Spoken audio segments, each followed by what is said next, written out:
Welcome to The Lion Within Us, a podcast serving Christian men who are hungry to be the leaders God intends you to be. I'm your host, Chris Granger. Let's jump in. All right, guys, it is your meat episode time. I'm excited to have you here. So now, before we get into it too far, we're going to get right into the scripture, okay? This week, Isaiah chapter 1, so the first chapter, verse 17, says, learn to do right, seek justice, defend the oppressed, take up the cause of the fatherless, plead the case of the widow. Highly encourage you guys. Go back, listen to the spiritual kickoff. You missed that one. I leaned into that scripture hard to try to give you some truths around what it looks like as a Christian man to take that one verse, simplify it, apply it, and get to action. So guys, it's all about at the Lion Within Us doing something. We can't just be hearers. We have to move to the realm of doing. James tells us to do that. So it's time to put that to work and actually lean into it, okay? So now for this episode, it's going to be interesting, guys. We're going to be talking about the power of your story and your testimony and why that matters. I brought in my good friend, Jeremy Bryant. He is the co-founder of a company called No Story Lost. And it's a very interesting story. So basically, after high school, he was really into a Bible college, and he was thinking about his commitment to God and how he really wanted that faith element to be so big in his life. And so he started his career, and he started at an accounting firm. Hey, he wanted to make sure he quickly realized he wanted to make a bigger impact and do something different. So he teamed up with his cousin, his best friend, and they started this company called Mealshare. And that charity, fellas, shared nearly 6 million meals with youth that were in need. What an amazing story just right there. So then the two of them said, you know what, we're not done. They started this company called No Story Lost. So they're helping families capture their loved ones' best stories, the memories, right? And the advice. Just think about the people in your life right now that you just cherish anytime you get around them. And there's always a story. And there's always this smile on your face when you get to see them because you know there's going to be just fun storytelling. Well, they said, you know what? There's a way we can do this and bring this to families and serve them. So it's just incredible what they're doing. Highly enjoyed this one. This is one that's fun. It'll make you think about being more intentional with your own story to try to preserve that for the ones that you love. Okay. So again, Jeremy, he's out of Canada, another Canadian guy. He has a wife, Emily. You know, he's just really trying to, one meal at a time, one story at a time. And at the same time, just leaning in and doing what God's called him to do. And when he's not doing that, he's usually hiking in the Rocky Mountains. So fun guy, lots of energy, lots of insight, wisdom, and hopefully, fellas, it's going to be something you can take away from this and apply to your life today. So enjoy this conversation, or rather, this story with Jeremy Bryant. Jeremy, welcome to The Lion Within Us. How you doing today, man? I'm doing great. Chris, thanks for having me. Oh, excited to have you here. So, share with us. We don't have many Canadian brothers that have been on the show yet. So, share with the listeners where you're from. Yes. So, I'm from the Great White North, Edmonton, Alberta. A couple of weeks ago, it was negative 45 degrees Celsius here, which I don't even know if Fahrenheit temperatures read that far down. It was chilly. Yeah. It's just cold. Yeah. It's cold. It's always cold. Yeah. But no, we like it. We love it up here. It's great. That's awesome. Well, I always like to start off kind of like too, Jeremy, just to get our listeners to know a little bit about you. So do you have any fun tips, things, or habits that you enjoy doing for fun? Maybe it's something that not many people know about you. Yeah. So I don't know if it's common or not, but one of my favorite things to do is renovate houses. Okay. So I just love building projects, love working with wood and kind of seeing things come to life, seeing them get created. I think maybe that stems from most of my work day to day is just emails. So it's always nice to get to touch and feel something that's real and see it happen. Right. So my wife and I just last year built a house. So we're now living in a house that we built, which was a kind of bucket list item for me. And yeah, probably one of the funnest things I've done in my life was get to work on the house for the year. That's awesome. So, I mean, do you have any like particular projects you enjoy doing the most in that renovation? Are you a plumber or you're more of a contractor, like the framing and stuff like that? What do you enjoy the most? I can tell you some things I enjoyed the least. All right, let's go there. Let's go there. Go there. Yeah. Start negative. That's what we should do. No. So I like to leave the plumbing and electrical for folks a lot smarter than me. But I built some timber framed eyebrows, kind of shed style little roofs on the front of the house, just over the door and the garage door. I was working with these big giant pieces of lumber and fitting them all together real nice and snug, like without a bunch of screws and nails, just getting them all to fit nice. And so that was just a blast. I hadn't done any timber framing before, so it was a learning lesson, and it was great. It's good fun. Well, I mean, it's kind of cool you brought this up because I didn't know where you were going to go with that. But we're kind of talking today about stories and why our testimonies and why they matter. And you're doing the renovation of those homes. And I'm sure while you're doing some of that, I mean, those old homes, there's a story there to tell just in of itself, right? I think so, yeah. Yeah, I guess just like people, every home has a story to tell. Right. If those walls could talk, those old houses, I'm sure we'd get some good ones. Well, I'm just curious. I mean, just share with the listeners out there. I know you got some wonderful things that you've built around impacting people with their legacy, with their story. So just, give us some insight of what you got going on. Yeah. So kind of day to day, my day job is when I'm not renovating houses or working on projects, I run a company called No Story Lost. So we help families capture and record their loved ones' best stories, memories, and advice. So someone will hire us to kind of talk to mom or dad or grandma and grandpa. We sit down with them on the phone call or a video call and do a couple interviews. Not unlike this conversation. Ask them to tell their best stories. The time they got in trouble as a kid, their first kiss, what it was like becoming a parent, how they came to faith and what faith means to them, advice looking back on life. And so, anyways, we do a series of these interviews. And then our team takes those, clean up the writing, take out the ums and the ahs, combine different ideas. We add their family photos, and then we send along a coffee table book for their family to cherish for generations to come. That's absolutely incredible. I mean, so how long has this company been doing this? How long have you been a founding member of it? Let me give us some background here. Mm-hmm. Yeah, so it's a bit of a story. So on the topic of stories, here we go. There you go. A couple of years ago, so just for maybe the 10 years before COVID, I was running a nonprofit called Mealshare. So we were helping youth in need get meals. And then when COVID hit and restaurants, who were our supporters and our funders, got really slow, we had a little bit more time on our hands. So that's sort of when No Story Lost really came to life. Is we had a little extra time on our hands. And we started kicking around this idea for how to help families capture their own stories. So that was kind of the beginning days, and then it's grown kind of slowly and steadily since then. And now I work on it with my business partner and my cousin, actually, Andrew. And we've got a team of writers and interviewers, and so there's a handful of us now working on it, and we get to work with a bunch of great families, talk to tons of interesting people, and help record their own stories. I'm just curious. I mean, I'm sure you've looked at a lot of these stories. Does anything jump out, or something just that comes in front of mind as you've gone through this with some of the people you worked with that like, holy cow, did you just say that or did you just say that?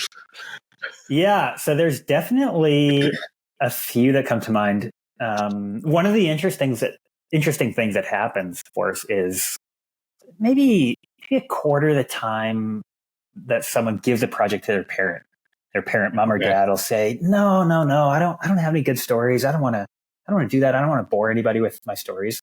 And we had one gal who said that. She was pretty old. She was in her 90s, I think. And she said, no, I don't have any stories. But the family said, no, grandma, mom, we really want you to do this. Please just sit down, tell some stories. And in the first interview, she told this story about how during the war, she was in Birmingham. And when the raids were going on, so the Nazis were dropping bombs, a bomb literally dropped through her roof and landed on her dining room table. Didn't explode, the family was totally fine. And so that was just a crazy story. But it's a good reminder that no matter if somebody thinks they have stories or not, you start asking the right questions, and there's always some amazing stories. So that was a great one. Another one that I think some of the guys will appreciate that listen, it was a real outdoorsman. So he actually grew up in Patagonia, so down in Argentina, just outside of Patagonia Park, I think. And we asked him what his most proud accomplishment was in life. And he said, well, two things come to mind. One time I was out hunting and I had one bullet left and I saw two ducks swimming by and I waited until those ducks got lined up perfectly and I got two ducks with one shot. and that just for some reason just made us laugh. And then the other story he had was he said there was an island just off of Argentina, just off the coast. And it didn't have any emus on it. But the mainland does. They have these birds that are very similar to emus. And so he said him and his buddy went in a truck, found some wild emus, drove up beside them, jumped out and wrestled it to the ground, put a bag over its head, tied it up, put it in the back of the truck, took a ferry to the island and released the emu. And he said that now that island is populated with emus. So he thought that was just a wonderful thing and one of his most proud accomplishments. So yeah, we hear some amazing stories. Those are a few of my favorites. Wow, that's incredible. And I mean, maybe speak to a guy listening right now who's thinking, this is great, but as you said, you're that with that 90-something-year-old lady. So many people think that their story doesn't matter, and their testimony doesn't matter. And I'm always trying to encourage them. No, your testimony matters. What you do matters. So, what do you say to that listener right now who's thinking, man, nobody wants to hear my story? Yeah, I think all of us sometimes wonder that, when we're thinking below the line or from a place of fear or worry or anxiety, we think, nobody cares about my life and, what did I do and who wants to hear my story? I guess two things come to mind. One, I think, you and I would believe we're all children of God and that everybody matters to him and that everybody's story matters. So that's one is off the top. I think as people, we have value and we're loved and our stories matter. And two, the people that we love and the people who love us, so our kids, our grandkids, our cousins, our aunts, our uncles, those people absolutely want to hear our stories. So I might think my life is boring and, or my dad might think, I just had a normal childhood. But for me, learning about my dad's story, that's incredible. And the things that he experienced were totally different than what I experienced. So I think thinking a little bit about, this isn't just for me. This is for the people who love me. I think automatically the people who love us really want to learn all about our stories. And if we don't take the time to write them down or share them, then, eventually those stories get lost. They really do. I was talking to my wife about this recording. I said, I was telling her the idea of what we're talking about. She says, her grandfather, she has these emails that are precious to her because he just sat down and wrote out the story, the story of his life and these emails. And she told me, she said, Chris, without those, I wouldn't know who he is, and the fact that she's like, I wish and I miss the fact that, all her grandparents didn't do that. And because we have this desire to definitely know, our lineage and what that comes from. And when you look at the Bible, it lays out all the stories and all the lineage and the begots and begots and begots. So we understand all that, but man, it's just, it's important to take that time to focus on that. So hats off to you guys for doing that type of work. Cause I know it's probably, I can only imagine the look on the people's faces when they open that book and they see it for the first time. Yeah. Yeah. There's a lot there and so many good thoughts. So cool that your wife's grandpa took the time to do that. Talking about the look on people's faces, one of the things that we have at the core of No Story Lost is our Happy Tears guarantee. So we promise all of our customers that when they open their book for the first time, if they aren't so happy that they could cry happy tears, just let us know and we'll give them their money back. So that kind of originated in our first few projects. A couple of the people who did the project very first to begin with, they'd email us, a day or two after they got their book, and they said, "Oh, this is amazing! Mom cried happy tears when she opened it," and we kept on hearing that word, happy tears, happy tears, happy tears.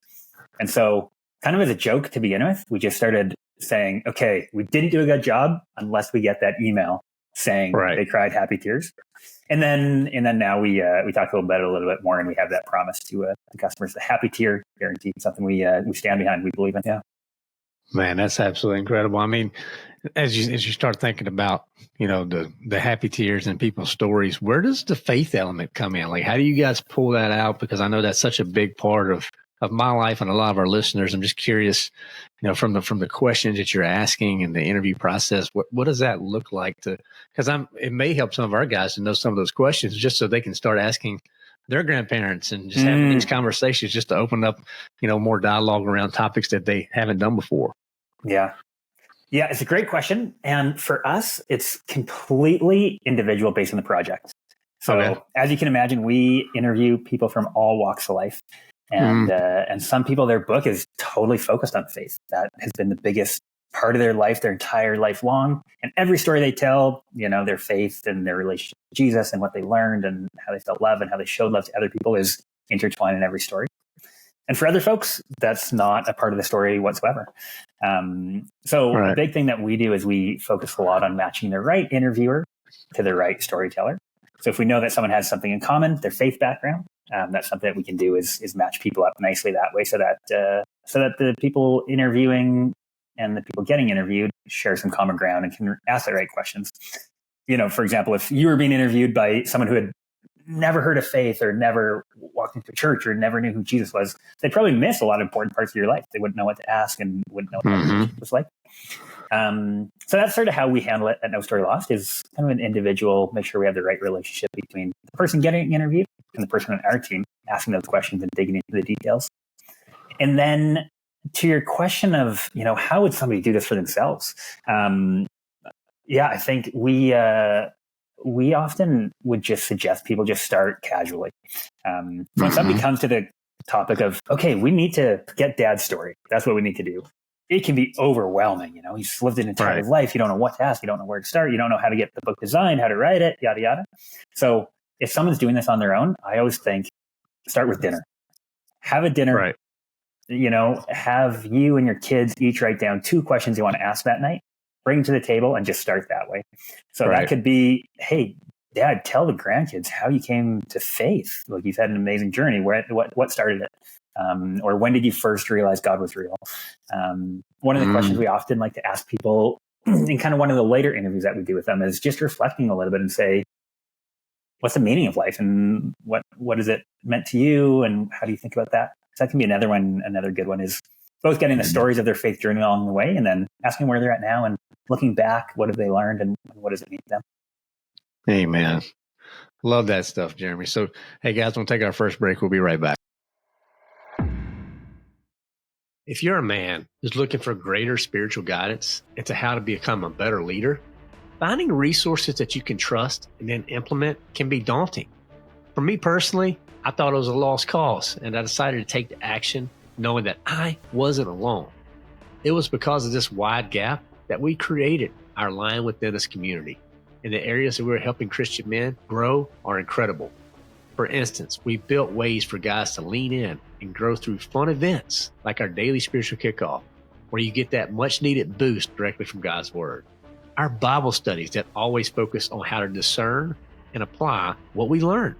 And even our amazing forum where you can speak your mind without fear of getting shut down or judged by the extreme rules of modern day social media. On top of all that, we know that many men want help overcoming issues and becoming stronger in many different areas. That's why we created several mastermind groups where the iron truly sharpens the iron. Our community is about having a growth mindset, accountability, intentionality, and transparency. In other words, just leave fake you at home and come to community just as you are. I fully believe in what we built. I see the impact it's making on men right now, and I would love to have you check it out. So start your very own 30-day free trial today to see how we can help you be a better leader.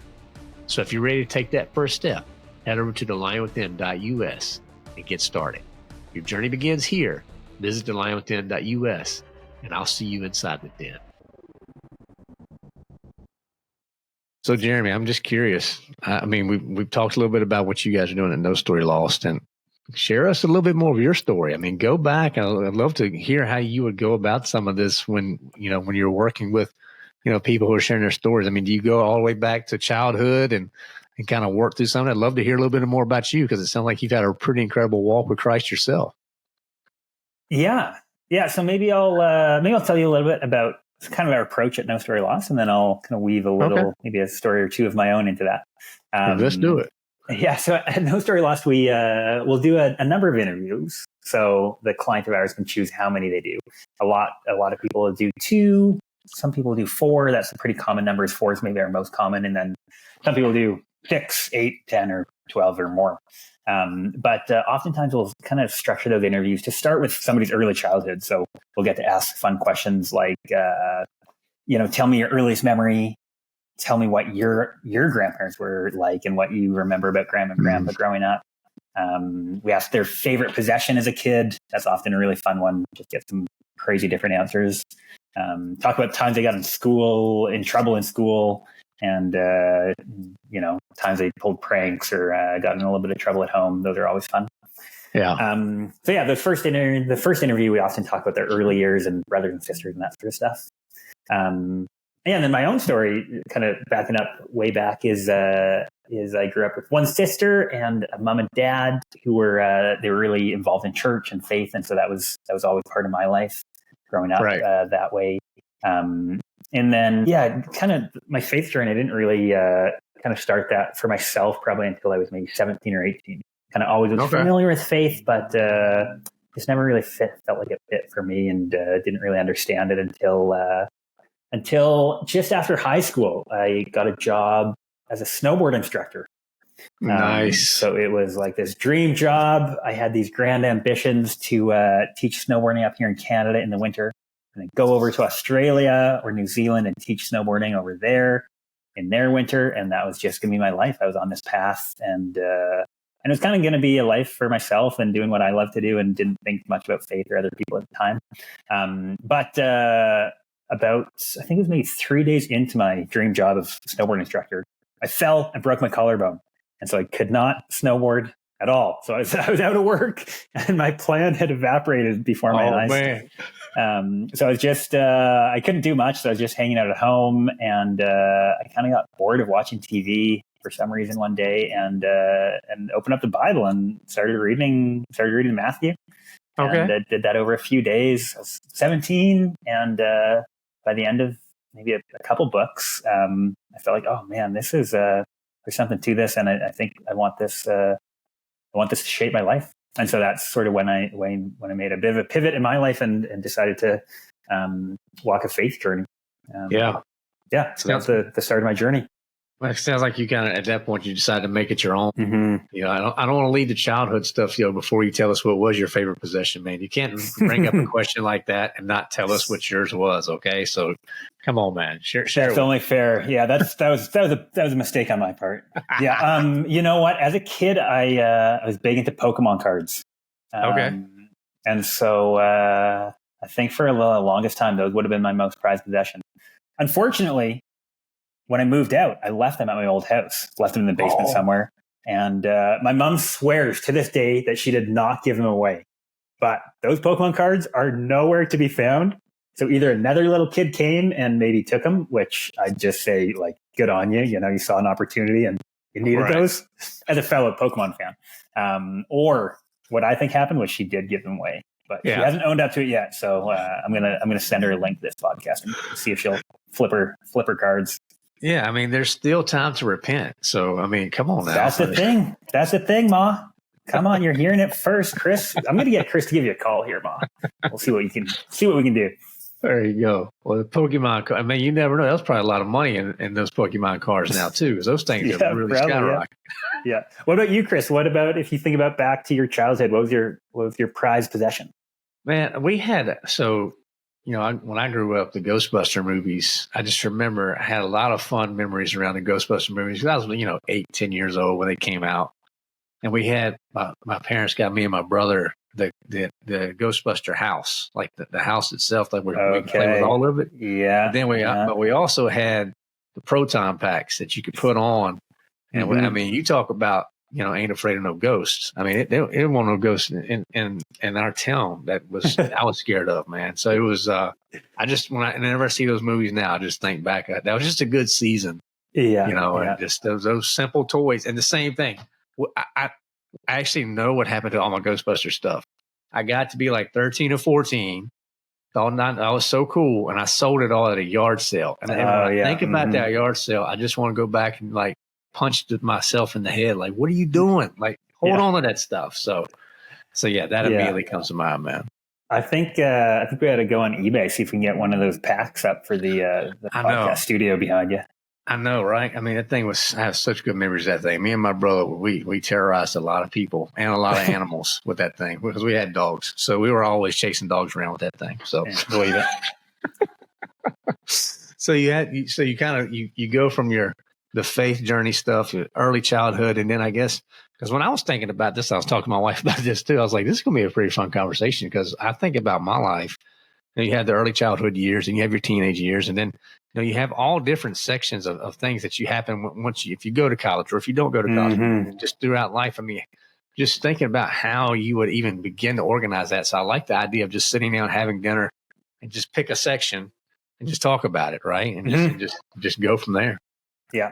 One of the other things that's helpful if someone wants to tackle this on their own is during that dinner, if they sit down with mom or dad, or even if someone wants to do it themselves and say, hey, I'll get my wife or my kids or whoever it is to ask me some questions and I'll start recording my own story. We find it's helpful if you have a phone out and just use a voice recording on it or a laptop. But that does two things. One, it then helps you go back and you can transcribe those and write them all out, or you could just send it to a transcription service. And then the other thing, which has been super important for me, is it lets the people around you just hear your voice telling those stories in person. Yeah. So we did a project for my grandpa, maybe 6 or 7 years ago, maybe. But we recorded him, and then he actually passed away just a few years ago.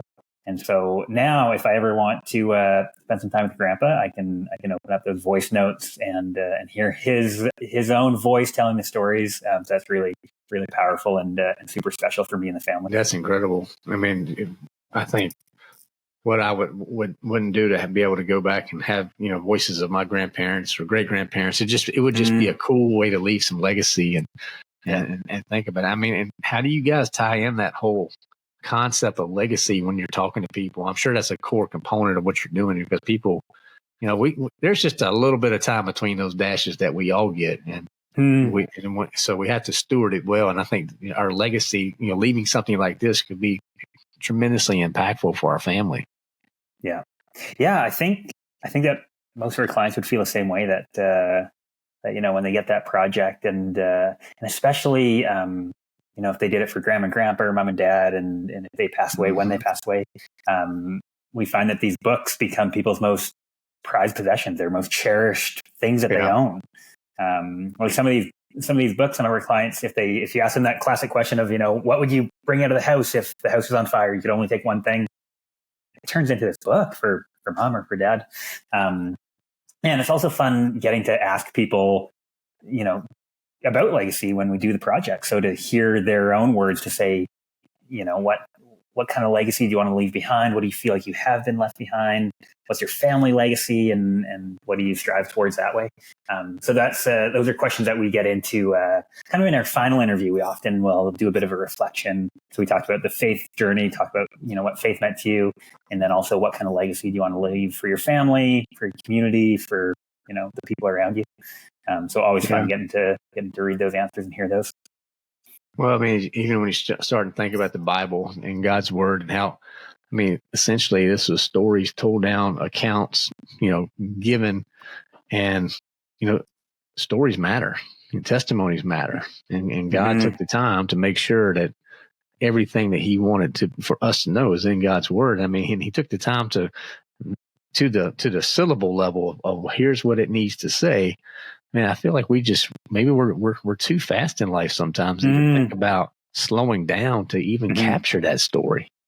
Yeah, I think so. Yeah, I think the digital age has made it so that we don't feel like we need to. We got emails and I'm sure it's written down somewhere. Right. And also I think just, less time sitting around campfires with nothing else to do besides tell stories. I'm sure if we backed up, 300 years in North Carolina, your great grandpa or, whoever it was probably spent a lot of time with grandkids around sitting at that campfire when the sun went down, and there wasn't much else to do besides tell stories back then. Right. So yeah, I think we've lost a little piece of that. So that's it's fun thinking about how we can bring a little bit of that back to life. And yeah, to your point, the Bible is just a giant collection of stories. They did a great job at writing those down, and I think lots of them were passed down orally for a long time, and then finally got on paper. But right, yeah, amazing to have stories from back then, and then also from 200 years ago, and it'll be amazing to have stories now. I don't think that'll change. I think that'll be a constant throughout our time as humans, where we like having stories from the people who came before us. We do. I mean, storytelling is so important, and just somewhat different, but a similar thread around the Bible and stories. And I know a lot of people use a digital copies of their Bibles, and that's fine. If that's what you want to do, that's fine. But I asked a guy one time, I was like, all right, let's say, because he makes a lot of notes on his phone, in the Bible app, and whichever app he uses. I was like, that's great. I have a question for you. Something happens to you, and your time comes. What are you going to be able to leave behind to your loved ones from your Bible? Like, what are you going to be able to do? Because you do it all digitally. And he was like, well, I guess I could leave my login. And I just fell out laughing. I was like, bro, like, you can't just leave your login. Like, so I encourage guys to, there's reasons my Bible's all battered up and bruised and wrote all them, because I really want to be able to, at one point, when I go to be home with Christ, these will be left behind, and they'll be something. Hopefully, my daughters and my son, that they're able to sit down and open. Oh, this is what Dad had to say about Ephesians. Oh, look what he had to say over here in First Peter. And just things like that. So I just think it's so important, to incorporate that into some of our daily habits, if you will. Yeah, I love that. I love anytime I pick up somebody else's Bible or book with notes in it, and you can read and see what was highlighted and what the little notes were. It almost feels like they're sitting there with you reading along. Yeah.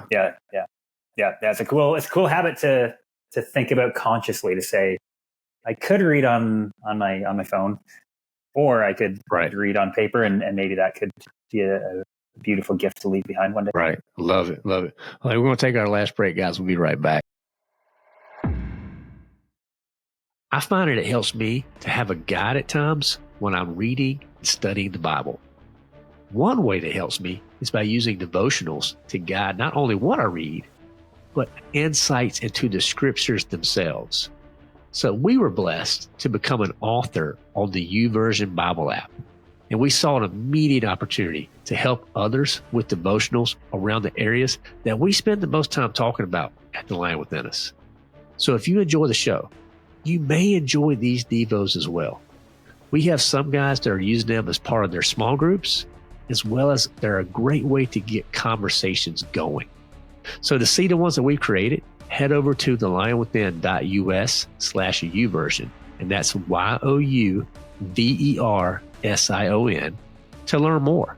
So that's thelionwithin.us/YouVersion to get started with your own men's devotional today.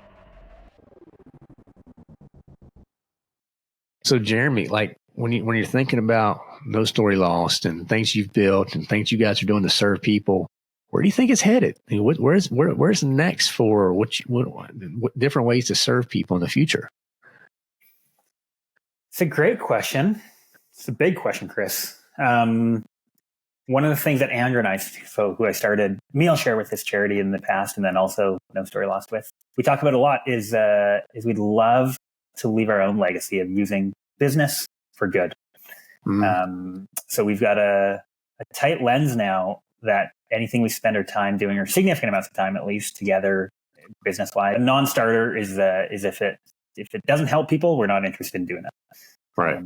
So yeah, we get to see that and experience that through No Story Lost, and we're really excited that we think we're helping families get to know each other better, connect with their past better, reflect on their own lives better, and making meaningful connections that we're kind of helping last or helping extend a little bit longer by writing down stories. So excited about helping families that way, and we'll look to continue to do that. I mentioned we kind of started really small, just the two of us, and a project here and there, and it's been fun to see it grow and get to connect with more families and just help more people capture their stories. So for No Story Lost, we'll just continue doing what we're doing, and hopefully make a lot of families cry those happy tears we talked about. Yeah, and then if we end up doing something else, another business, don't know what that would be, but somehow using business for good. And, and God's going to show you the way, right? He's going to show you that. Somebody told me yesterday, he may not show you the entire tunnel, but he's going to show you that next step, right? Just like that to be a light unto our feet. And so I encourage you guys to keep going, because you never know. I just wasn't sure with the whole digital realm, everything's changing to video or things like that. If that was something you guys were thinking about in the future, to be able to actually capture the storytelling itself. And that, I don't know what that would look like, but I was just curious what your thoughts were. That was all. Yeah, that's a good question. Like you said, things are changing so fast. It's crazy. Yeah. So we do probably about, I wouldn't even know what we're at now, maybe half and half. Half of our interviews would be on the phone, so just audio, and half of them would be on a video call. So that's something that if a family wants to capture that, we can just hit the record button and then either way, when we send out the book, our customers get that physical copy to hold and feel with photos. And then they also get the digital recording of the audio. Or if we do it on video, the whole video recording. So that's really special for a lot of families. We certainly talked about things like, we could edit the videos and actually just create, maybe an hour-long video instead of a book. Not something that we've done yet, but yeah, definitely lots of ideas around that. And as you said, with the digital age, there's no limit to what people are talking about. I think I suspect in 10 years we'll be able to have holograms of people talking and be in their room with you. So I couldn't imagine what it'll be like in 10 or 20 years. And hopefully No Story Lost will stay up to date and be able to help families who want that sort of thing. And also I think we're really aware that a lot of families like having that physical book, and that's a really nice thing. So we'll continue doing that. Won't lose sight of that, but maybe we'll be adding some new things for families who want a little bit more full or different experience. I love it. I mean, but you guys have the right mission in mind so far as helping families and those happy tears. And I think if you just keep focusing on that, which I know you will, good things are going to happen, man. It's going to be incredible. Appreciate it. Yeah. Well, thanks for all the questions. It's been great chat. Yeah, well, before you go, we always do a lightning round at the Lion. So if you're willing to play, we'll jump into our lightning round here at the end and have a little fun. All right, cool. So you already mentioned that one of your favorite things you like to do is remodeling houses, but do you have any other hobbies that you enjoy for fun? I love running. Okay. I'm 35 years old now, and I feel like in the last 2 years, my body has started to break down, Chris. So I used to be able to just run anytime I wanted, no problem.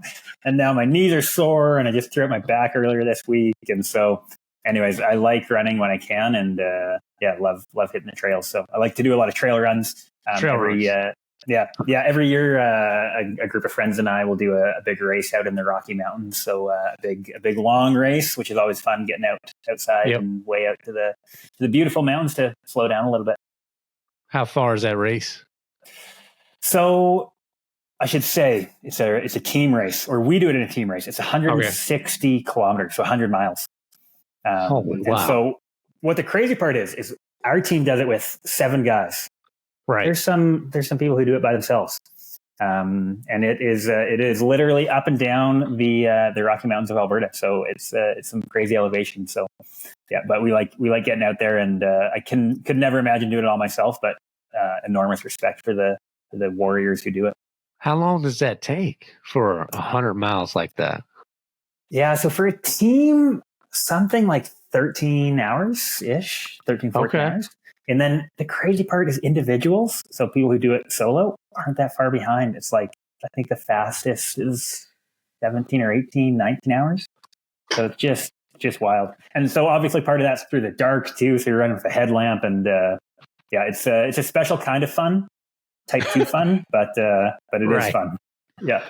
That sounds awesome. That's all right. So I'm going to have to look into a team race like that. I love trail running too. I mean, I'd much rather do that than run on the road, but, trail. I mean, I have a trail right here next to the farm, and I trail run pretty much every day of the week. I mean, I try to get a 5K in. It's just nice. For me, it's just fun. But man, now you set a whole new level of high for me. So all right, so I got to think about that. Pray about that. You got to rally a couple guys and come on up to Alberta, July.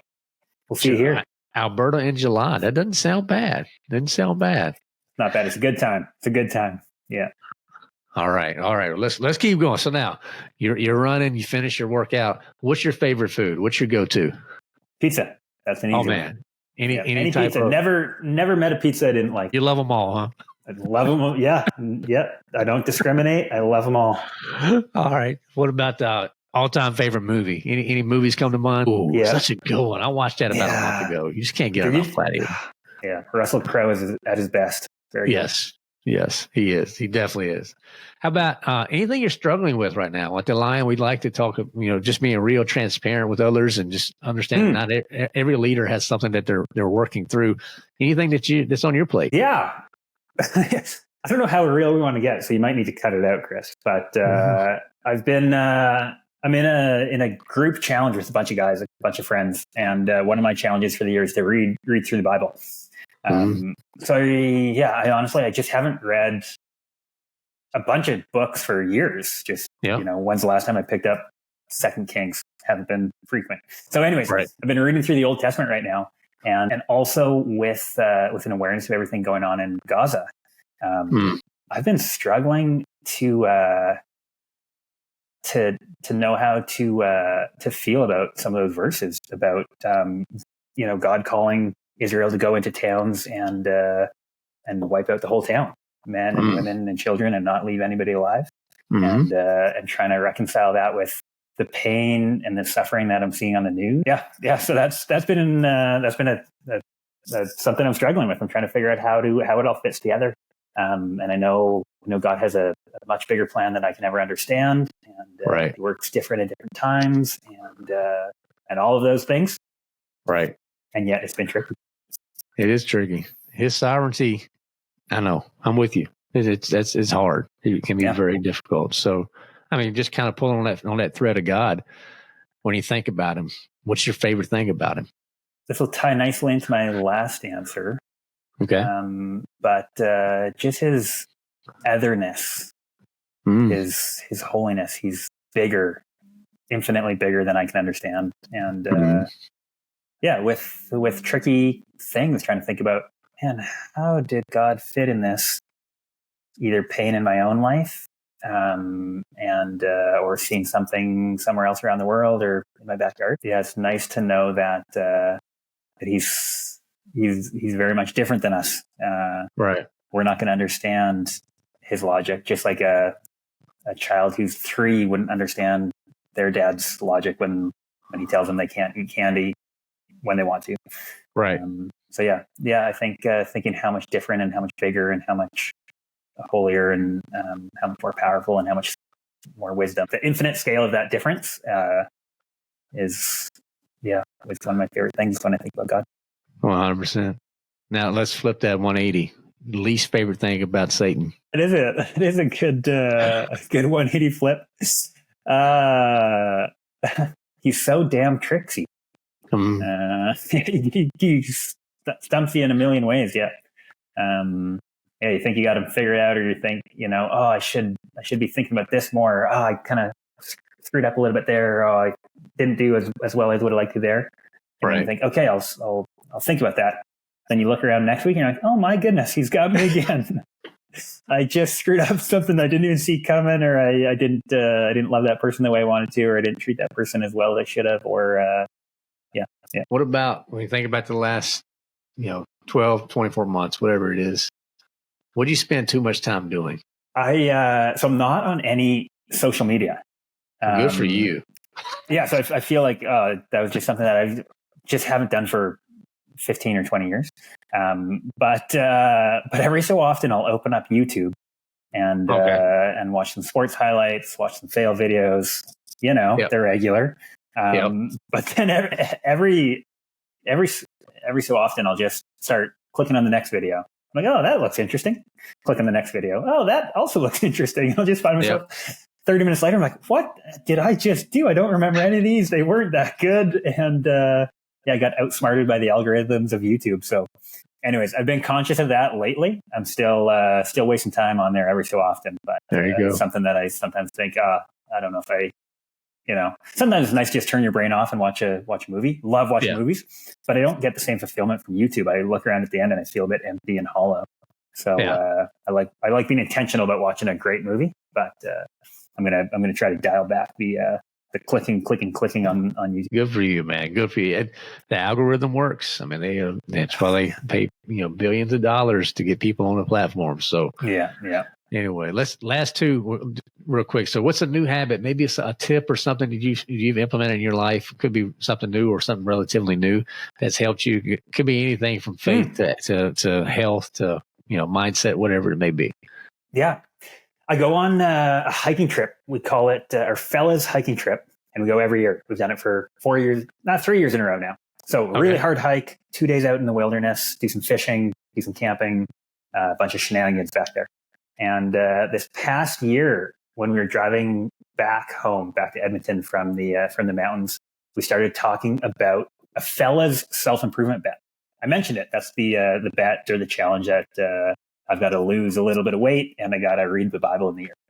And so all the guys on the trip set their own goal and their own challenge. The definition or the criteria was, as long as it makes you a better man, you can make it your goal. And then we had $100 buy-in.